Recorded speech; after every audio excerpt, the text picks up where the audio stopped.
کہ اللہ نے تمہیں بنایا، موت اور زندگی کو بنایا، وہ دیکھنا چاہتا ہے تم میں سے زیادہ اچھا عمل کون کرتا ہے۔ وَهُوَ الْعَزِيزُ الْغَفُورُ، اور وہ زبردست غالب بھی ہے، گناہ گاروں کو سزا دے سکتا ہے۔ الغفور، اور جو توبہ کرنے والے ہیں ان کے لیے معاف کرنے والا بھی ہے۔ جو آدمی گناہ میں مست ہے یا گناہ پہ گناہ کرتا چلا جا رہا ہے اور یہ نظریہ رکھتا ہے کہ اللہ معاف کر دے گا، یہ شریعت کا قطعاً مطلب نہیں ہے، یاد رکھو۔ یہ گویا شریعت کے ساتھ مذاق اڑا رہا ہے، کیونکہ اللہ تعالیٰ نے اگر گناہ کی ہمیں اجازت دی ہوتی تو یہ جو 1,24,000 پیغمبر کہا جاتا ہے کہ اتنی تعداد میں پیغمبر آئے، ان کے آنے کا مقصد فوت ہو جائے گا۔ پیغمبر جو دنیا میں آتے ہیں ان کے دو مقاصد ہوتے ہیں، ایک لوگوں کے عقیدے کی اصلاح اور دوسرا مقصد لوگوں کے اعمال کی اصلاح۔ بات آ رہی ہے سمجھ میں؟ عقیدہ بھی درست کر دیا جائے ان کا اور عمل بھی درست کر دیا جائے۔ عقیدہ بھی درست کرنا چاہیے اور عمل بھی۔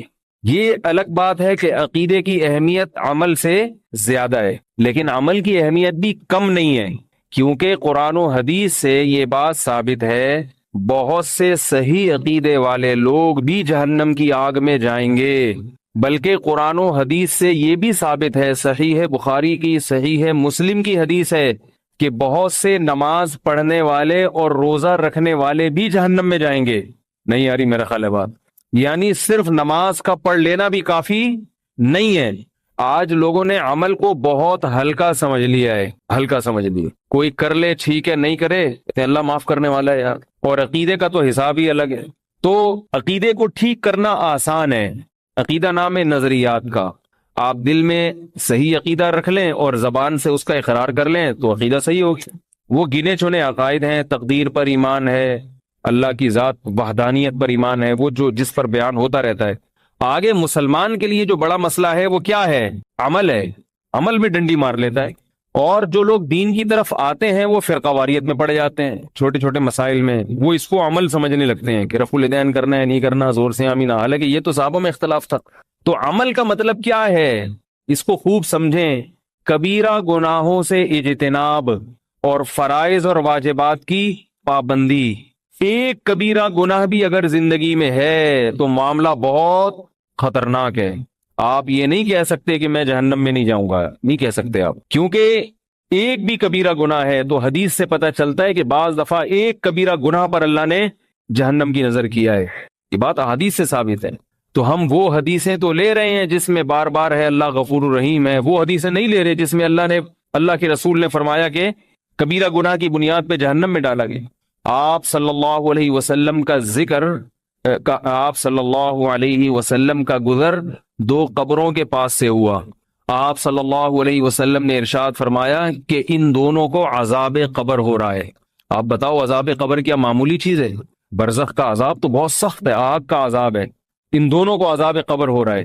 اور فرمایا وما يعذبان من کبیر، کوئی ایسی بڑی چیز نہیں ہے جس کی بنیاد پر ان کو عذاب ہو رہا ہے۔ الا وہما کبیران او کما قال صلی اللہ علیہ وسلم، فرمائے لیکن وہ حقیقت میں کیا ہیں؟ وہ کبیرہ ہیں۔ کیا مطلب؟ یہ ایسا گناہ کیا کرتے تھے جو کبیرہ تھا، تبھی تو عذاب ہو رہا ہے نا، صغیرہ پہ عذاب نہیں ہوتا، کبیرہ پہ عذاب ہوتا ہے۔ فرمایا لیکن عرف میں اس کو کبیرہ سمجھا نہیں جاتا، اس جرم کو ہلکا سمجھا جاتا ہے۔ پتہ یہ چلا کبیرہ گناہ وہ ہے جس کو شریعت نے کبیرہ قرار دیا۔ ہمارے کہنے سے نہیں ہوتا کہ یار داڑھی کٹانے سے کیا ہوتا ہے، لوگ کہہ دیتے ہیں داڑھی تو ایک انسان کے جذبات ہیں، رکھ لے ٹھیک ہے، نہیں رکھے تو بھی ٹھیک ہے۔ نا نا نا نا، نہیں رکھے تو ٹھیک نہیں ہے، یہ ذہن میں، نہیں رکھے تو ٹھیک نہیں ہے، فطرت کی مخالفت ہے۔ ہاں یہ الگ بات ہے کہ علماء ممبر پہ زیادہ اس کو اس لیے فوکس نہیں کرتے کہ بھائی جو علماء کا کردار ہے نا وہ صرف مسئلہ بتانا نہیں ہے، وہ معاشرے کی اصلاح بھی ہے۔ تو وہ کہتے ہیں اصلاح کا ایسا طریقہ اختیار کرنا مناسب نہیں ہے کہ جس میں مایوسی ہو جائے اور انسان شریعت سے اور بھی دور ہو جائے۔ وہ کہ یار جب میں اتنا بڑا گناہ کر رہا ہوں تو دو چار اور ہی کر لو، تو وہ تو ظاہر ہے۔ کوئی دیکھو کوئی کینسر کا مریض ہوتا ہے نا، کینسر کا مریض، اور جس کے بارے میں پتا ہو کہ یہ 6 مہینے میں مر جائے گا، تو جو اچھے ڈاکٹر ہوتے ہیں نا وہ اس کو بتاتے نہیں ہیں، اچھے ڈاکٹر اس کو بتاتے نہیں، حالانکہ ان کو پتا ہوتا ہے کہ 6 مہینے بعد یہ مر جائے گا۔ ڈاکٹر کیوں نہیں بتاتے؟ اس لیے نہیں بتاتے کہ بھائی یہ کینسر کا مریض ہے، اگر اس کو بتا دیا تو 6 کے بجائے یہ 3 مہینے میں ہی مر جائے گا، کیا خیال ہے بھائی؟ 6 کے بجائے کتنے مہینے میں مر جائے گا؟ 3 کیا، یہ تو 1 مہینے، جب آپ کو پتا چل جائے کہ 6 مہینے بعد آپ نے مرنا ہے تو ٹینشن سے ہی مر جاؤ گے۔ تو علماء بعض مسائل اس لیے نہیں بتاتے، آپ کی خیر خواہی کے لیے، خیر خواہی کے لیے، کیونکہ اب داڑھی کاٹنا ایک کامن جرم بن چکا ہے، ایک ایسا جرم بن چکا ہے جو سبھی کر رہے ہیں۔ علماء کہتے ہیں اگر ہم یہ بتائیں بار بار کہ کبیرہ ہے کبیرہ ہے، تو نتیجہ کیا نکلے گا؟ وہ داڑھی تو نہیں رکھیں گے، نماز بھی چھوڑ دیں گے کہ یار جب یہ اتنا بڑا جرم ہم کر ہی رہے ہیں تو 2 4 اور ہی صحیح۔ تو یہ مصلحت کے خلاف ہوتا ہے۔ اس لیے میں بھی کہتا ہوں، جب بھی داڑھی پر بات کرتا ہوں بولتا ہوں بھائی رکھ لو، نہیں رکھتے تو کم از کم نماز نہ چھوڑو، کہیں ایسا نہ ہو کہ یہ کہہ لو کہ یار ہم تو ویسے ہی گناہ گار ہیں، نماز پڑھنے کا کیا فائدہ۔ تو چلو آہستہ آہستہ آ جاؤ، پورے ایک دم سے نہیں آ سکتے، تھوڑے تھوڑے کر کے آ جاؤ، کیونکہ جو آنا چاہتا ہے اس کے لیے اللہ کی رحمت کے دروازے کھلے ہوئے ہیں۔ تو ہمت کر کے آ جاؤ اس لائن کی طرف، شریعت کی طرف، پورے اسلام میں داخل ہو جاؤ۔ داخل نہیں ہوا جا رہا تو تھوڑے تھوڑے کر کے آ جاؤ بھائی، تھوڑے تھوڑے کر کے آ جاؤ۔ دیکھو ایئر کنڈیشن میں آپ بیٹھے ہوئے ہو، اے سی روم میں بیٹھے ہوئے ہو، گاڑی میں، میں گلگت میں تھا ایک مرتبہ، تو گلگت میں مائنس میں ٹیمپریچر جاتا ہے بعض وقت۔ گلگت کا ایک گاؤں ہے داریل، وہاں میں نے کچھ ٹائم گزارا ہے۔ تو ہم کہیں نکلے سفر پہ گلگت شہر کی طرف، وہاں سے گلگت شہر کا 4 5 گھنٹے کا راستہ ہوگا، تو گلگت شہر میں بیٹھے تو گاڑی میں ہیٹر، اب گرم گرم بڑے آرام سے گئے اور گرم گرم آ گئے۔ رات 1 یا 2 بجے ہم اپنے گاؤں، جو ہمارے میزبان کا گاؤں تھا، وہاں پہنچے۔ وہ بہت ہائٹ پر ہے، یعنی مری بھی اس کے کچھ بھی نہیں ہے، مری کی کوئی حیثیت نہیں، اتنی ہائٹ پر ہے، کئی ہزار فٹ کی بلندی پر ہے، اور اتنی خوبصورت جگہ ہے کہ زندگی میں نہیں میں نے دیکھی ہوگی ایسی جگہ۔ وہ آپ کو یوٹیوب پہ بھی نظر نہیں آئے گی۔ پاکستان کو میں ایسی اللہ نے جگہ بنائی ہے کہ آئرلینڈ وائرلینڈ آپ بھول جاؤ گے، سوئٹزرلینڈ بھول جاؤ گے آپ۔ چاروں طرف سے پہاڑوں سے چشمے اور بہتے ہوئے اتنے خوبصورت شیشے کی طرح، اور بل کھاتی آبشاریں، لیکن سردی بہت۔ اب کیا ہوا ہے کہ گاڑی میں ہیٹر، ہم 5 6 گھنٹے سے ہیٹر میں بیٹھے ہوئے ہیں، تو انہوں نے کہا اب نکلتے ہیں، اب جاتے ہیں گھر کی طرف پیدل۔ اب جیسے ہی باہر نکلے ہیں وہ ٹیمپریچر ایک دم چینج، تو وہ ایک دم ہم دونوں پر ایسی کپ کپاہٹ تاری ہوئی ہے کہ بس الامان والا لگ رہا تھا ابھی مر جائیں گے۔ میں نے پھر کیا کیا، بھاگنا شروع کیا کہ بھئی بھاگنے سے تھوڑا سا گرم ہو جاتا ہے نا جسم۔ تو وہ اتنی حالت خراب ہو گئی تھی ہماری، حالانکہ ہم صبح شام اسی گاؤں میں رہ رہے تھے، کچھ بھی نہیں ہوتا تھا، ہمیں کچھ بھی نہیں ہو رہا تھا، لیکن جب 6 7 گھنٹے ہم ہیٹر میں بیٹھے ہیں، اس کے بعد جب نکلے تو باڈی نے اس ماحول کو قبول نہیں، ایسے کانپ رہے تھے جیسے پتہ نہیں مر جائیں گے ابھی۔ تو میں نے کہا بھاگو بھائی، اس سے پہلے کہ ہم یہاں گریں یا کچھ نمونیا ہو جائے یا الکمونیا ہو جائے، ٹھیک ہے نا، چکن پونیا ہو جائے، نکلو یہاں سے۔ ہم بھاگے ہیں تو جاتے ہی گھر کے اندر گھسے ہیں، اور آگ جل رہی تھی، اس آگ کے قریب جا کے بیٹھے ہیں تو طبیعت سیٹ ہوئی۔ پھر تھوڑا تھوڑا آگ، پھر تھوڑا تھوڑا آگ سے ہٹتے تھے، تو ہوتے ہوتے پھر آہستہ آہستہ اسی ماحول کے عادی ہو گئے۔ پھر صبح گھوم رہے ہیں بغیر جیکٹ کے، مزے سے گھوم رہے ہیں پھر رہے ہیں، حالانکہ سردی تھی مگر نہیں لگ رہی تھی۔ وہی منظر رات کو تھا تو کتنی لگ رہی تھی۔ کیا اب میں جو اصل میں بتانا چاہ رہا ہوں، تو کیا سنانا چاہ رہا ہوں کہ جیسے ایک دم گرمی سے ایک دم سردی میں آئے گا تو بعض دفعہ افورڈ نہیں کر پاتا، تو ایسے ہی بالکل گناہوں کی زندگی میں مست ہے۔ اب ایک دم ہم آپ کو بتا دیں کہ داڑھی کاٹنا بھی کبیرہ گناہ، تو یہ بھی کبیرہ گناہ، تو وہ بھی کبیرہ گناہ، تو آدمی کہتا ہے یار میں ایک دم آؤں گا، ایک دم مولوی بن جاؤں گا تو کانپنے لگوں گا اندر سے، جو ہے نا، میری روح کیا ہو جائے گی، کانپنے لگی، لوگ بھی تانا دیں گے۔ تو بعض دفعہ برداشت نہیں ہو پاتا، جب برداشت نہیں ہوتا تو ری ایکشن ہو جاتا ہے، اور ری ایکشن ایسا ہوتا ہے کہ ایسا ریورس گیئر لگتا ہے کہ جتنا نیک پہلے تھا نا، اس سے بھی 2 ہاتھ برائی میں، جتنا برا پہلے تھا تو 2 ہاتھ برائی میں اس سے بھی آگے نکل جاتا ہے، اس سے بھی آگے نکل جاتا ہے 2 ہاتھ برائی میں، لاشعوری خوف بیٹھ جاتا ہے۔ تو علماء اس لیے جو بینک میں لوگ جاب کرتے ہیں سودی، ان کو کہتے ہیں بھائی چھوڑ دو، ہمت کی بات تو یہی ہے کہ چھوڑ دو اگر برداشت کر سکتے ہو۔ اب دیکھو برداشت کی بات یہ تھی، ہم گرمی سے نکلے ہیٹر سے، اور نکل کے جب سردی لگی تو بھاگنا شروع کر دو، لڑو نا، اس سے فائٹ کرو، لڑتے بھاگتے تھوڑی دیر میں سیٹ ہو جاتی ہے نا باڈی۔ اور اگر دوبارہ جا کے ہیٹر میں بیٹھ جاتے کہ نہیں بھی نہیں نکلا جا رہا، پہلے ایک ٹانگ نکالتے ہیں، ٹھیک ہے بھائی، پہلے ٹانگ کو آدھی بناؤ باہر کے ٹیمپریچر کا، پھر ایک انگلی نکالتے ہیں، تو 6 مہینے لگ جاتے، گاڑی سے آدھے نکلے ہوتے 6 مہینے بعد بھی، اور آدھے بھی گاڑی کے اندر ہی ہوتے۔ تو بھائی اب معاشرے سے لڑو، ماحول سے لڑو، نکلو، ایکسرسائز کرو، بھاگو دوڑو، خون کو گرم کرو، آدھا 1 گھنٹہ لگے گا اور معاملہ کیا ہو جائے گا، سیٹ ہو جائے گا۔ لیکن ہر ایک میں اتنی ہمت ہوتی نہیں ہے۔ ہمت کا کام تو یہ ہے کہ ادھر پلٹا کھاؤ، ادھر توبہ کرو، اور سب پرانی زندگی کو ایک دم سے ختم کر دو. اور ایسے لوگ ہمت والے بھی الحمدللہ معاشرے میں بہت ہیں. فضیل ابن عیاض رحمہ اللہ تعالی، جو عبداللہ ابن المبارک رحمہ اللہ تعالی، بہت بڑے محدث گزرے عبداللہ ابن مبارک، امام ابو حنیفہ کے شاگرد تھے. ان کے دوستوں میں سے تھے فضیل ابن عیاض. یہ تھے عابد الحرمین کہا جاتا تھا ان کو. حرم میں ہر وقت عبادت میں لگے رہتے تھے، ہر وقت عبادت میں.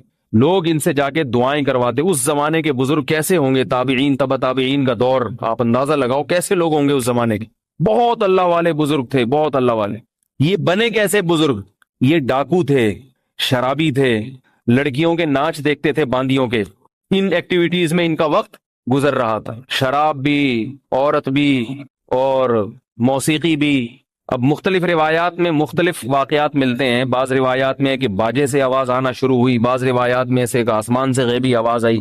ان کے بارے میں کہا جاتا ہے کہ یہ کہیں زنا کرنے کے ارادے سے یا کسی اور ارادے سے نکلے ہیں، تو جب دیوار پہ چڑھے ہیں نا، دیوار پھلانگنے کے لیے، تو آواز آئی غیب سے، یا انہوں نے باجا بجانا شروع کیا اپنا موسیقی کا. تو اس موسیقی کے جو ہوتے ہیں نا، یہ آج کل نوجوان نہیں ہوتے بیٹھے ہوئے ہوتے ہیں ٹنگ ٹنگ بجا رہے ہوتے ہیں بیٹھ کے، تو گٹار، ہاں گٹار بجا رہے ہوتے ہیں. وہ مجھے اس سے یاد ہے جنید جمشید کا گٹار، ایک میرا بیان ہے اس موضوع پر. تو وہ بجانا شروع کیا تو اندر سے آواز کیا آئی ہے، الم یأن للذین آمنوا ان تخشع قلوبهم لذکر اللہ وما نزل من الحق. سورہ حدید کی آیات ہیں. کیا ایمان والوں کے لیے اب تک وقت نہیں آیا کہ ان کے دل اللہ کی یاد سے ڈر جائیں، اور اللہ نے جو کتاب نازل کی ہے اس کے لیے دل نرم پڑ جائیں؟ کب تک عیاشی میں رہو گے؟ اللہ اس آیت میں اہل ایمان کو خطاب کر رہے ہیں کہ کب تک گناہوں میں پڑے رہو گے؟ کیا مرنا نہیں ہے؟ مرنا نہیں ہے. اور آگے دھمکی دی کہ اگر تم نے توبہ نہیں کی اور انہی گناہوں میں مست رہے تو تمہارے دل ایسے سخت کر دوں گا جیسے یہود و نصارہ کے دل سخت کر دیے میں نے. انہیں توبہ کی توفیق نہیں ملتی. کیسے مست ہو گئے یہود و نصارہ؟ وہ صرف زنا نہیں کرتے، زنا کی بدترین شکلیں ان کے معاشرے میں رائج ہیں، بدترین شکلیں. ہمارے یہاں کا ایک نوجوان عیاشی کرنے جو جاتا ہے نا، وہ بھی تنگ آ جاتا ہے ان سے. میرے پاس تو ہر قسم کے لوگوں کی کالز آتی ہیں. کہتے ہم، ایک صاحب نے کہا کہ میں ادھر آیا تھا سویڈن عیاشی کرنے، مگر یہ ایسے درندے بن چکے ہیں عیاشی میں کہ مجھے اس عیاشی سے نفرت ہو گئی ہے. اتنی درندگی میں آگے بڑھ گئے. تو اللہ اہل ایمان سے ان آیات میں خطاب فرما رہے ہیں کہ اگر تم نے توبہ نہیں کی، تمہیں ڈرنا چاہیے کہ تمہارے دل ایسے سخت کر دوں گا جیسے یہود و نصارہ کے دل میں نے سخت کر دیا. اب ان میں مذہب نہیں گھستا، ہر چیز پہ تحقیق کریں گے، مگر جہاں اللہ کی بات آئے گی، دین کی بات آئے گی، سننے کو تیار نہیں. تو آیت بڑی عجیب ہے. الم یعنی کیا ابھی تک وقت نہیں آیا؟ یہ ایک دم چیخ پڑے. انہوں نے فوراً اندازہ ہو گیا یہ تنبیہ کس کی طرف سے ہے؟ اللہ کی طرف سے. فوراً وہ باجا پھینکا اپنا اور کہا قد آنا یا ربی، قد آنا یا ربی، اے میرے رب آ گیا وقت، بس آ گیا. قرآن مجید میں اللہ کا ارشاد ہے نا، اللہ یجتبی الیہ من یشاء ویہدی الیہ من ینیب. جو لوگ اللہ کی طرف آنا چاہتے ہیں اللہ ان کو بھی سیدھا راستہ دکھاتا ہے، اور بعض ایسے ہیں کہ جن کو زبردستی لے آتا ہے. بھئی اللہ تو بادشاہ ہے نا. جو اللہ کی طرف آنا چاہے گا، اللہ فرماتے ہیں اس آیت میں، اس کو تو لازمی ہدایت دوں گا. جو نہیں آنا چاہتے ان کو ہدایت نہیں دوں گا. لیکن بعض لوگ ایسے ہیں جنہوں نے ارادہ نہیں کیا ہوتا آنے کا، مگر میں ان کو اپنی رحمت سے گھسیٹ لیتا ہوں. تو یہ انہی لوگوں میں سے تھے. یجتبی الیہ من یشاء، جس کو چاہتا ہے ہدایت دے دیتا ہے. اس لیے ہمارے اکابر فرمایا کرتے تھے کہ اللہ سے یوں دعا مانگا کرو کہ اے اللہ، میں چاہوں یا نہ چاہوں تو پیشانی کے بالوں سے پکڑ کر زبردستی لے آ مجھے. جیسے عمر ابن خطاب کو لے آیا. حضرت عمر جو ہدایت ملی ہے وہ تو نبی نے دعا مانگی تھی نا. نبی دعا مانگی اللہ ابو جہل کو یا عمر بن خطاب میں سے کسی ایک کو ہدایت دے دے، تو ان کو ہدایت مل گئی حضرت عمر کو. تو یہ نبی کی دعا کی برکت سے ملی نا ہدایت. Alto silver colour AEX 360 parking صحیح کر لیں بھائی، گاڑیوں کا گزرنا مشکل ہو رہا ہے. تو حضرت عمر رضی اللہ تعالی عنہ کو ہدایت کیسے ملی؟ نبی کی دعا سے. اس کو ہم اپنی زبان میں کیا کہتے ہیں؟ غریبی میں کام ہو گیا. پیسے نہیں دیے مگر کھانے کی پلیٹ، پھر غریبی تو اسی کو کہتے ہیں نا، پیسے تو پوری پلیٹ کے دیے ہوتے ہیں. غریبی بعض دفعہ ایک بھی ہوتی ہے، ڈبل غریبی بھی ہو جاتی ہے. تو وہ ہوٹل والے کی مرضی پر ہے کہ آپ کو سنگل غریبی دیتا ہے ڈبل غریبی. تو اللہ تعالیٰ بھی بعض دفعہ ہدایت دے دیتے ہیں غریبی میں. اصول اور ضابطہ نہیں ہوتا، مگر اللہ یہ بتانے کے لیے کہ اس کائنات میں میری چلے گی، تمہاری نہیں چلے گی. تو فضیل ابن عیاض رحمہ اللہ تعالیٰ باجا لے کے کھڑے ہوئے ہیں، زنا کے ارادے سے نکلے ہیں، شراب پیتے ہیں. غیب سے آواز آئی، کیا ابھی تک وقت نہیں آیا ایمان والوں کے لیے؟ ابھی تک ساری زندگی اسی میں گزارو گے؟ حالانکہ وہ جوانی کی ابتدا میں تھے، بڑھاپا نہیں تھا ابھی ان کا، ابتدائی جوانی تھی، لیکن غیرت مند تھے نا، جیسے ہی آواز آئی ہے وہ باجا اپنا پھینک دیا۔ آج ہوتا نا کوئی، اس کو 100 دفعہ بھی آوازیں آتی رہیں، وہ کچھ بھی کر لے گا مگر گناہ سے توبہ نہیں کرے گا، توبہ نہیں کرے گا۔ یہ ہمارے دل ہیں جو سخت ہو گئے ہیں۔ تو انہوں نے فوراً اپنا باجا پھینکا، فرمایا قد آنا یا ربی، اے میرے رب وہ وقت آ گیا ہے۔ دیکھو ایمان بڑی نعمت ہے، ایمان کہیں نہ کہیں کام آ جاتا ہے۔ قرآن پر یقین تو تھا نا کہ اللہ کا کلام ہے، اور بچپن میں پڑھا ہوا بھی تھا، ورنہ آج نوجوانوں کا حال یہ ہو گیا ہے، قرآن کی آیت سنتے ہیں ان کو یہ نہیں پتا چلتا یہ قرآن کی آیت ہے یا کوئی تعویذ ہے یا کیا ہے، اتنا دین سے دور ہو رہے ہیں۔ تو کچھ پڑھ لیا کرو، کسی نہ کسی دن کام انشاءاللہ آ جائے گا۔ تو آواز آئی تو انہوں نے کہا اے اللہ آ گیا ہے وقت بس۔ تو یہ وہ تھے جو فوراً ہیٹر سے نکل کے مائنس کے ٹیمپریچر میں آ گئے اور کود پڑے، بس دیکھی جائے گی۔ تو یہ کود پڑے، بالکل زندگی انہوں نے یو ٹرن لے لیا، بالکل سب چھوڑ چھاڑ دیا۔ اور جو لوگ تگڑی توبہ کرتے ہیں نا، تگڑی، ایک تو لنگڑی لولی توبہ ہوتی ہے جیسے ہماری توبہ ہے، استغفر اللہ استغفر اللہ، پہلے ادھر بد نظری کی، کوئی خاتون جا رہی ہے اس کو دیکھا استغفر اللہ استغفر اللہ، پھر دوبارہ دیکھی، دوبارہ دیکھا توبہ توبہ توبہ یار اب نہیں دیکھوں گا، پھر دوبارہ دیکھی توبہ توبہ، بس یہ چل رہا ہے توبہ۔ یہ بھی وہ لوگ جو ذرا نیک ہیں، ورنہ عام پبلک کی حالت یار ابھی دیکھ لو، جب نظر کمزور ہو جائے گی، دیکھنے کی صلاحیت ختم ہو جائے گی، بڈھے ہو جائیں گے، جب بادام کھانے کے لیے دانت ہی نہیں رہیں گے تو بادام سے توبہ کر لیں گے، ہے بھائی؟ جب بادام کھانے کے لیے، منہ میں چبانے کے لیے منہ میں دانت رہے گا ہی نہیں، اس وقت توبہ کر لیں گے۔ عام پبلک کا تو یہ حساب کتاب ہے، جو بہت نیک ہیں وہ توبہ توبہ۔ وہ میں بتاتا ہوں نا ایک واقعہ، کچھ لوگ حج کر کے آئے، پہلے بڑے بدماش تھے، تو جب حج کر کے آئے تو ان کو خیال ہوا کہ یار اب تھوڑے دن تک تو کم از کم تمیز سے رہنا چاہیے نا، تو واپسی پہ بس میں آ رہے تھے، ایئرپورٹ پہ اترے ہوں گے، بس میں آ رہے تھے، تو ان کے جو امیر تھا انہوں نے کہا بھائی دیکھو جیسے ہی کسی کو کوئی عورت نظر آئے، لڑکی نظر آئے تو استغفار پڑھنا۔ کیا پڑھنا؟ استغفار، جس کو بھی نظر آئے وہ استغفار پڑھ لے بس۔ تو ایک طرف سے آواز آئی استغفر اللہ، تو باقی سب نے کہا کہاں ہے کہاں ہے کہاں ہے، ایک آواز آئی نا استغفر اللہ، باقی نے سب کہاں ہے وہی کہاں۔ تو یہ حاجیوں کا حال ہوتا ہے۔ تو فضیل ابن عیاض نے کیا کیا، وہ باجا پھینکا۔ سب پہلے زمانے جب توبہ کرتے تھے نا باجا پھینک دیتے تھے۔ اب کیا ہوتا ہے، اب بہت سے لوگ گانے باجے کو ہی دین سمجھ رہے ہیں، گٹار ہاتھ میں لے لیتے ہیں اور بجاتے رہتے ہیں سارا دن، کہہ رہے ہیں ہم تو قوالیاں پڑھ رہے ہیں نبی کی شان میں۔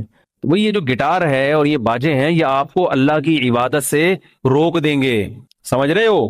گانے بجانے والا آدمی کا عبادت میں دل نہیں لگتا، چاہے وہ قوالیاں سنے۔ موسیقی سننے والے آدمی کا دل نہ تلاوت میں لگتا ہے اور نہ عبادت میں۔ یہ جتنے قوال ہیں، چاہے وہ نبی کی شان میں قوالیاں پڑھیں، ان کو کبھی تلاوت کرتے ہوئے دیکھا آپ نے؟ کبھی قاری کی قرات سنتے ہوئے دیکھا آپ نے؟ ان کو تلاوت سننے میں مزہ نہیں آتا، ان کو تلاوت کرنے میں مزہ نہیں آتا، ان کو ذکر کرنے میں مزہ نہیں آتا۔ یہ موسیقی کے دھدی ہوتے ہیں، ان کو موسیقی چاہیے، تو وہ موسیقی کبھی نعت کی شکل میں ان کو مل جاتی ہے، کبھی قوالی کی جو نعتیں جو موسیقی والی آ رہی ہیں۔ تو یو ٹرن لیا انہوں نے، توبہ کر لی فضیل ابن عیاض نے۔ اور میں عرض کر رہا تھا کہ جب توبہ تگڑی ہوتی ہے نا، تگڑی، تو پھر یہ جذبہ پیدا ہوتا ہے کہ میری جو ماضی کی زندگی خراب گزری ہے، ٹھیک ہے اللہ نے معاف تو کر دیا، مگر اس میں جو لوگوں سے پیچھے رہ گیا تو میں اس کی تلافی کروں گا، اب لوگوں سے آگے نکلوں گا۔ مثال کے طور پر دیکھو، ایک آدمی کو دولت کمانے کا موقع ملا، اس کے ساتھ کے دوست بھی تھے، اب اس نے 5-6 سال تک نہیں کمائی، بیٹھا رہا سست بن کے، اس کے دوستوں نے 5-6 سال میں کما کے کروڑ پتی بن گئے۔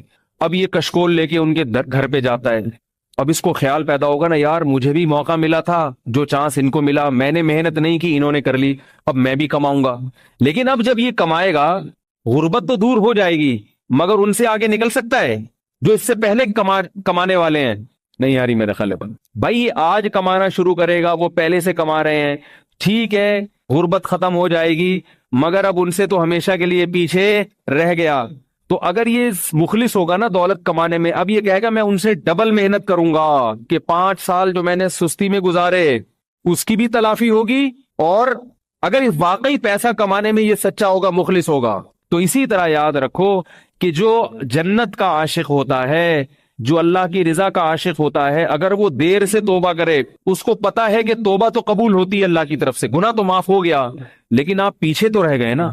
جو آدمی ابتدائے جوانی سے اللہ کی عبادت میں لگا ہوا ہے، نیک اعمال میں لگا ہوا ہے، اور جو 40 سال کی عمر میں آ رہا ہے، دونوں میں فرق ہوگا کہ نہیں ہوگا؟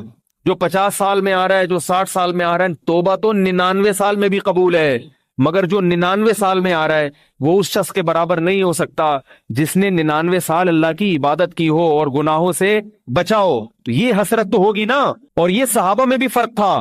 حضرت عمر رضی اللہ تعالی عنہ کا دربار تھا، کیسا سادہ دربار ہوتا تھا ان کا۔ ان سے ملاقات کے لیے حضرت ابو سفیان آئے، اور ایک اور صحابی تھے غالباً جہم رضی اللہ تعالی عنہ، ان کا پورا نام اس وقت ذہن میں نہیں آ رہا، جہم ابن صفوان نام تھا یا کیا تھا۔ تو یہ بھی سردار تھے اپنی قوم کے۔ یہ دو سردار آئے ملنے کے لیے، اور ایک تیسرے بلال حبشی۔ حضرت بلال غلام رہے ہیں، اور ایک غلام قوم سے آپ کا تعلق رہا ہے ساری زندگی، ظاہر ہے بیچارے غلامی میں گزری، پھر غلامی سے جب آزاد ہوئے تو بھی انہوں نے ملازمت کی، نوکری کی، غربت میں وقت گزارا۔ اور یہ جو حضرت ابو سفیان تھے، اور جہم ابن صفوان نام تھا، یا مجھے پورا نام ابھی یاد نہیں آ رہا، بہت پہلے یہ واقعہ میں نے پڑھا تھا۔ تو یہ دونوں صحابی تھے سردار عرب کے، قریش کے، لیکن یہ دونوں بہت بعد میں ایمان لائے تھے، فتح مکہ کے بعد ایمان لائے ہیں۔ اور بلال حبشی ہجرت سے پہلے ایمان لائے ہیں، جب ایمان لانا بڑا مشکل تھا، گرم ریتوں پہ لٹایا جاتا تھا۔ فتح مکہ کے بعد تو ایمان لانا آسان ہو گیا نا، ایمان والوں کو عزت دے دی اللہ نے۔ اب تو جو کافر ہے اس کی عزت نہیں تھی، ایمان والوں کی عزت تھی۔ تو حضرت بلال حبشی رضی اللہ تعالی عنہ بھی آئے، ابو سفیان بھی، اور تیسرے صحابی بھی۔ تو حضرت عمر رضی اللہ تعالی عنہ نے کہ خادم نے آ کے بتایا کہ 3 آدمی ملنے کے لیے آئے ہیں، یہ اور یہ۔ حضرت عمر نے سب سے پہلے بلال رضی اللہ عنہ کو بلایا۔ سب سے پہلے کس کو بلایا؟ تو حضرت ابو سفیان کو غصہ آیا۔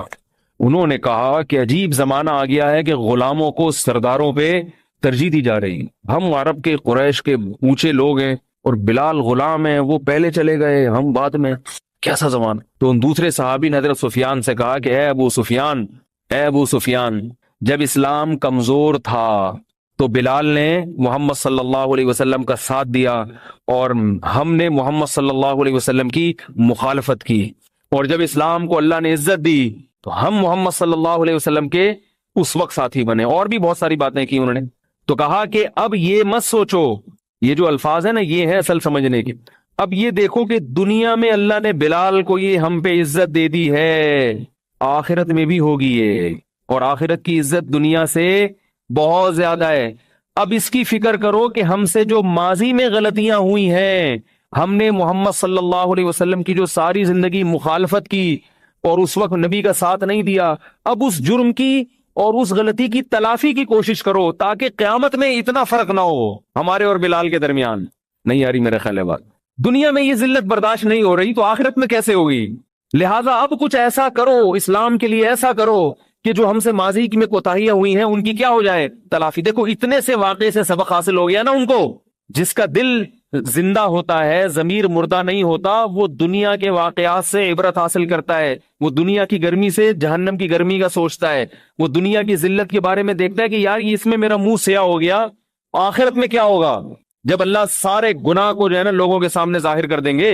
تو انہوں نے کیا کیا؟ حضرت ابو سفیان سے کہا کہ چھوڑو مدینہ کو، اور اسلامی سرحدوں پہ جو جہاد ہو رہا ہے، مسلمان فوجیں جو پوری دنیا میں غیر مسلم اسلام دشمن قوتوں سے جنگ میں مشغول ہیں، اب ساری زندگی اللہ کی راہ میں لڑ کے گزارو۔ نہیں آ رہی بات؟ اب بھی قربانی دینے کا موقع ہے، اللہ کی راہ میں نکلو اور جہاد کرو، لڑو، قربانیاں دو۔ ابو سفیان رضی اللہ تعالیٰ عنہ اور وہ دوسرے صحابی، وہ دونوں شام کی سرحدوں کی طرف نکل گئے۔ پھر ایسی لڑائیاں لڑی حضرت ابو سفیان نے۔ یہ بعض لوگ حضرت ابو سفیان پہ بڑا کیچڑ اچھالتے ہیں، رافضی لوگ ایسے طنز کرتے ہیں، اللہ کی پناہ، کہتے ہیں یہ تو حضرت معاویہ کے والد ہیں نا حضرت ابو سفیان، تو جن کو معاذ اللہ حضرت معاویہ سے چڑھے، ان کو معاذ اللہ حضرت ابو سفیان سے بھی چڑھے۔ کہتے ہیں یہ تو دیر سے ایمان لائے تھے، یہ تو نبی کی مخالفت۔ بھائی ایمان لے آئے تو نبی نے ان کا ایمان قبول کر لیا کہ نہیں کر لیا؟ اور پھر انہوں نے توبہ کیسی کی ہے، پھر نکل گئے سرحدوں پر۔ پھر ایسی جنگوں میں حضرت ابو سفیان نے کارنامے کیے ہیں۔ ایک جگہ لڑائی تھی، حضرت ابو سفیان اپنی بیوی کو بھی لے گئے۔ کیوں لے کر گئے؟ اس لیے کہ اتنی سخت لڑائی تھی، رومیوں نے حملہ کیا تھا، ڈر یہ تھا کہ ہمارے قدم اکھڑ جائیں گے۔ حضرت ابو سفیان کو کیا ڈر تھا؟ اس جنگ میں خالد ابن ولید رضی اللہ تعالیٰ عنہ سپہ سالار تھے، اور یہ بھی بڑے بڑے صحابہ تھے۔ رومیوں کی تعداد اتنی زیادہ تھی کہ صحابہ کو ڈر تھا کہ اس میں اسباب کی دنیا میں فتح کی امید نہیں ہے تو اپنی گھروں کی عورتوں کو بیویوں کو لے گئے پہاڑ پہ پیچھے کھڑا کر دیا کہ ہم جب پیچھے بھاگے نا تو ہمیں تانے دینا. نہیں آ رہی بات. عورت کا تانا سن کے مرد کو کیا ہوگا؟ غیرت جاگے گی اندر ہمارے کہ یار ہماری بیویاں نہیں چھوڑیں گی ہمیں گھروں میں. وہ بیویاں بھی کیسی تھی یار دیکھو. ہم اپنی بیویوں کو لے جاتے واپس بھاگتے ہوئے کہتے آجو آجو, ہم تو پہلے ہی کہہ رہے تھے نہیں جاؤ بھائی, ہم تو پہلے ہی کہہ رہے تھے نہیں جاؤ, ہمیں بیوہ کرانے کا شوق ہے. ایسے ہی ہوتا نا. تو یہ بیویاں نہیں, ہم بھی ایسے ہی ہیں, ہم جاتے ہی نہیں. ہم کہتے ہیں بیگم ہمیں روک لو, ہمیں جانے ہی نہیں. تبلیغ میں نہیں جانے دیتی, جہاد میں کہاں سے جانے دیں گی. آج کل خواتین بیچاری جو ہے نا وہ سبھی ایک جیسے, میں خواتین کی برائی نہیں کر رہا, مرد میں بھی جذبہ ختم, عورتوں میں بھی جذبہ. تو وہ صحابیات تھیں. تو حضرت ابو سفیان اپنی زوجہ حضرت ہندہ کو لے گئے, بڑی شاعرہ تھی, عرب کی عورتیں شاعری بہت کرتی تھی. حضرت عائشہ رضی اللہ تعالیٰ عنہ بڑی شاعرہ تھی. تو عرب کی عورتوں میں شاعری بہت تھی, عرب کے مردوں میں شاعری بہت تھی. ایسی ایسی شاعر عورتیں گزری ہیں, جب ہم ان کا کلام پڑھتے ہیں ہم حیران ہوتے ہیں کیسے جاہل تھے مگر شاعری میں کیسی ان کو عبور حاصل تھا. تو یہ لے گئے تو وہی ہوا, پاؤں اکھڑ گئے. جب پیچھے بھاگنے لگے ہیں تو ان عورتوں نے تانے دینا شروع کیا. حضرت ہندہ نے شاعری کرنا شروع کی اور کہا کہ ابو سفیان گھر کے بستر, یہ حیا کے خلاف ہے تھوڑا یہ شعر, مگر میں بتا دیتا ہوں اس کا مفہوم, کہ ابو سفیان جب گھر میں بستر پہ ہوتے ہو تو وہاں تو مرد بنے ہوتے ہو, وہاں تو بتاتے ہو کہ مرد ہوں. میدان جنگ میں مرد بن کے دکھاؤ نا. مرد اصل میں وہ ہوتا ہے جو میدان جنگ میں ہوتا ہے. کتنا بڑا تانا ہے. اگر حضرت ابو سفیان بھاگ کے آ جاتے اس جنگ میں اور بیوی نے یہ تانا بھی دیا ہوتا کہ بستر پہ تو مرد ہوتے ہو اور یہاں کیا ہو, تو دوبارہ بستر پہ جا سکتے تھے پھر کبھی, ہے بھائی. بیگم کے پاس پھر آتے بستر پہ, بیگم تھی, میں نے کہا تھا نا. تو اتنا بڑا تانا, تو انہوں نے کہا نہیں نہیں بھائی واپس جاؤں گا, مر جاؤں گا. بیوی سے یہ تانا برداشت نہیں ہے, گھر کس منہ سے جاؤں گا بھائی. کیسے تانے دیے ان کی عورتوں نے. وہ واپس صحابہ نے پلٹا کھایا اور ایسا حملہ کیا کہ جنگ رومیوں کو مار کے بھگا دیا. کیونکہ جب انسان عزم کر لے کہ بھائی کٹ جائیں گے مر جائیں گے, ہٹنا ہی نہیں ہے. کیونکہ انہوں نے کہا گھر کیسے جائیں گے, بیوی بھی یہی ہے, کیا منہ دکھائیں گے اس کو. کوئی بات نہیں, شہید ہو جاؤ, بیوہ کر دو اس کو, ایسے نہیں جاؤ واپس. تو وہی ہوا. تو یہ حضرت ابو سفیان کی قربانیاں تھیں. کیوں؟ اس لیے کہ وہ واقعہ انہوں نے دیکھ لیا تھا, یار اللہ نے بلال کو دنیا میں تو فضیلت دے دی, ہم سرداروں پہ آخرت میں بھی ہوگی, تو کچھ تو کرو نا, کچھ تو کرو اللہ کے لیے. تو یہ ہوتی ہے تگڑی توبہ, کہ جو ماضی میں غلطیاں ہوئی ہیں اب کچھ ایسا کر کے دکھاؤ کہ ان کی تلافی ہو جائے. حضرت سعد رضی اللہ تعالی عنہ غزوہ بدر میں صحابی جو ہے نا حضرت سعد شریک نہیں ہو سکے. اب غزوہ بدر میں مسلمانوں نے بڑی قربانیاں دی, تو غزوہ احد کا جب موقع آیا تو انہوں نے کہا کہ اے اللہ میں بدر میں شریک نہیں ہو سکا تھا, اگر تو نے مجھے دوبارہ جہاد میں شرکت کا موقع دیا, لا یرین اللہ ما اصنع, اے اللہ تو دیکھے گا میں کیا کر کے دکھاتا ہوں. یہ ایک جذبہ تھا, یہ کوئی دعویٰ نہیں تھا. اور ایک روایت میں لیرین اللہ ما اصنع, اللہ دکھائے گا انشاءاللہ میں کیا کرتا ہوں. کیونکہ ان کو یہ افسوس تھا کہ میں بدر میں شریک نہیں ہوا, بدری صحابہ میں میرا نام نہیں آیا. وہ اتنا جو اس میں شریک تھے وہ تو ہم سے آگے نکل گئے, اب میں کیا کروں. تو وہ یہ نہیں, وہ یہ سوچ سکتے تھے چلو میں احد میں شریک ہو جاؤں گا. ان کو خیال یہ تھا جیسے میں احد میں شریک ہوں گا تو بدر والے بھی تو احد میں شریک ہوں گے نا, تو وہ تو آگے نکل گئے بھائی ہم سے. وہ دو جنگوں میں شریک ہو گئے اور میں ایک میں. تو انہوں نے کہا میں ایک میں شریک ہو رہا ہوں, لیکن یہ ایک ایسی لڑوں گا کہ وہ دو کے برابر ہو جائے گی, ایسی لڑوں گا. نتیجہ کیا نکلا ہے, احد میں شکست ہوئی مسلمانوں کو. جب شکست ہوئی تو اب یقین ہو گیا کہ جو اس کافروں کے مجمع میں جائے گا اس کی موت یقینی. تو سعد رضی اللہ تعالیٰ عنہ نے کیا کہا, کھجوریں کھاتے ہوئے پھینک دی اور کہا کہ میں نے اللہ سے منت مانی تھی کہ میں اللہ کو وہ کر کے دکھاؤں گا کہ اللہ بھی دیکھے گا. اور جا کے تلوار لے کر دشمن کے مجمع میں گھسے ہیں, اتنا لڑے ہیں بہادری سے, اور اتنی تلواروں کی چوٹیں کھائی ہیں, لڑتے لڑتے شہید ہو گئے. یہ حال کر دیا دشمن نے ان کو قتل کر کر کے, تلواریں چلا کے, کہ ان کو پہچاننا ممکن نہیں تھا. چہرہ مس ہو گیا ان کا. ان کی بہن نے انگلیوں کے پورے سے پہچانا ہے ان کو. کس سے پہچانا ہے؟ انگوٹھے سے. جیسے شکل سمجھ میں نہیں آ رہی ہوتی تو کس سے, اور کہتے ہیں 90 سے زیادہ زخم تھے تلوار کے. اس پر قرآن مجید کی آیات نازل ہوئی. فرمایا من المؤمنین رجال صدقوا ما عاہدوا اللہ علیہ, مومنین میں کچھ ایسے لوگ بھی ہیں کہ جب اللہ سے کوئی عہد کرتے ہیں تو اسے پورا کر کے دکھاتے ہیں. فمنہم من قضا نحبہ, فرمایا ان میں کچھ لوگوں نے اپنی منت پوری کر لی ہے. ومنہم من ینتظر, اور کچھ ایسے ہیں جو بھی انتظار میں بیٹھے ہیں. اس میں اللہ نے بتا دی اور بھی کچھ صحابہ جو انتظار میں ہیں کہ اللہ بدر میں شریک نہیں ہوئے, ہمیں موقع دے ہم کر کے دکھائیں گے قربانی. تو اللہ فرماتے ہیں کچھ ابھی انتظار کر رہے ہیں وہ بھی کریں گے پوری, اور کچھ اپنی نظر پوری کر چکے ہیں. تو فضیل ابن عیاض نے جو توبہ کی وہ کیسی تھی؟ یو ٹرن لے لیا, اور یو ٹرن بھی لیا, اور یہ بھی کہ بھائی ماضی میں جو کوتاہیاں ہوئی ہیں نا ان کی بھی تلافی کروں گا. تو اب تلافی کیسے ہوگی؟ بیت اللہ میں جا کے اللہ کی عبادت شروع کر دی. اتنی عبادت کیا کرتے تھے کہ ان کا لقب پڑ گیا, نام سے لوگ نہیں جانتے ان کو, عابد الحرمین. کوئی کہتا ہے نا بھائی کہاں ہے بھائی وہ حرمین میں جو بندہ ہے نا عبادت کرتا ہے وہ. آج لوگ حرمین جاتے ہیں, عبادت کے علاوہ سب کچھ کرتے ہیں, ایک آدھ دفعہ طواف کر لیں گے تھوڑا سا یوں گھوم کے. میں بھی نالائق ہوں, میں کوئی یہ نہیں کہہ رہا کہ میں اپنی تعریفیں کر رہا ہوں کہ میں نہیں کرتا, ہم سب ایک جیسے ہی ہیں بھائی. حرم میں جا کے عبادت نہیں ہوتی, وہاں شاپنگوں میں بس ہر وقت خریداری کرتے رہو, خریداری کرے جائز ہے, حرم میں خریداری کی ممانعت نہیں ہے, لیکن ایک ٹائم رکھے نا اس کا. آپ یہاں آئے ہو بھائی عبادت کرنے کے لیے آئے ہو, لیکن عبادت میں دل لگے گا تو کرے گا نا, دل ہی نہیں لگتا. ایسے دل ہمارے خشک ہو گئے ہیں کہ وہاں بیت اللہ میں کھڑے ہو کر بھی نماز میں دل نہیں لگتا. یہ تو دل کی سختی ہے بھائی, اس کو تو ختم کرنا چاہیے. تو اور یہ ختم پتہ کیسے ہوتی؟ جس کام کا دل نہیں چاہ رہا ہو نا اس کو کرنا شروع کر دو تو دل چاہنا شروع ہو جائے گا انشاءاللہ. تو یہ والی تو اصل خاندانی توبہ ہے, تگڑی توبہ, یہ ہونی چاہیے. لیکن علماء ہر ایک کو اس کا مشورہ نہیں دیتے کہ یہ ہر آدمی افورڈ بولو بھائی نہیں کرو. ایک دم آتے ہیں نا تو پھر دو چار دن کے بعد جب تانے لگتے ہیں لوگوں کے, منگیتر بھی بھاگ گئی, وہ ایزی لوڈ بھی ختم ہو گیا, نہ وہ فون آ رہے ہیں, نہ وہ اما سے بھی تانے ابے کیا بن گیا, تو آفس میں بھی تانے. تو 4-5 دن چلتا ہے, اس کے بعد پھر پہلے سے بھی زیادہ بدماش بنتا ہے. پہلے 500 کا بیلنس ڈالتا تھا, اب 1000 کا بیلنس ڈال رہا ہے. ٹھیک ہے, تو اس لیے علماء کیونکہ مصلح بھی ہوتے ہیں علماء, اس لیے کہتے ہیں بھائی یکدم نہیں آ سکتے, تھوڑا تھوڑا کر کے آ جاؤ. داڑھی رکھی نہیں جا رہی تو چلو پہلے نماز پہ آ جاؤ, 5 ٹائم نماز پڑھ لو. کیا خیال ہے؟ شلوار ٹخنوں سے اوپر نہیں کی جا رہی تو چلو پہلے نماز میں کر لو, پھر تھوڑا محلے میں جا کے شروع کر دو, آفس میں سب سے آخر میں آہستہ آہستہ آہستہ آہستہ, پھر آفس میں بھی شروع کر دینا. کیا خیال ہے؟ تو آہستہ آہستہ آ جاؤ. جیسے وہ بتایا نا کہ گاڑی سے باہر نکلتے پہلے ایک ٹانگ نکالو, پھر منہ نکال کے باہر جھانکو, ایسے آہستہ آہستہ آ جاؤ. تو آ تو جاؤ نا, اس پہ بھی اللہ کی رحمت ہے, کیونکہ حدیث میں آتا ہے جو اللہ کی طرف ایک بالش آتا ہے اللہ اس کی طرف ایک ہاتھ آتے ہیں, جو اللہ کی طرف ایک ہاتھ آتا ہے اللہ اس کی طرف 2 ہاتھ چل کے آتے ہیں, جو اللہ کی طرف چل کر آتا ہے اللہ اس کی طرف دوڑ کے آتے ہیں. تو ایک دفعہ رخ چینج کر لو گے تو کچھ کام آپ کرو گے اور باقی کام کون کرے گا؟ اللہ کرے گا. لیکن پہل آپ کو کرنی پڑے گی. حدیث میں یہ نہیں آتا کہ اللہ دوڑ کے آتا ہے تو بندہ چل کے آتا ہے, نہ. حدیث میں آتا ہے بندہ چل کے آئے گا اللہ کی طرف تو اللہ اس کی طرف دوڑ کے. پہل کس کو کرنی ہے؟ بندے کو کرنی ہے, کیونکہ اللہ نے پہل کر لی تو پھر ہماری آزمائش نہیں ہے نا. کچھ ہم کریں گے اور زیادہ پھر کون کرے گا؟ یہ نہیں کہ کچھ ہم کریں گے تو کچھ اللہ کرے گا, نہیں, اللہ کرے کچھ تم کرو بہت زیادہ میں کر لوں گا. تو کتنی بڑی اللہ کی رحمت ہے میرے بھائی. تو توبہ کیے بغیر, گناہوں سے بچے بغیر, غفور الرحیم اور اللہ کی رحمت اور جنت, یہ باتیں سوچنا حماقت ہے.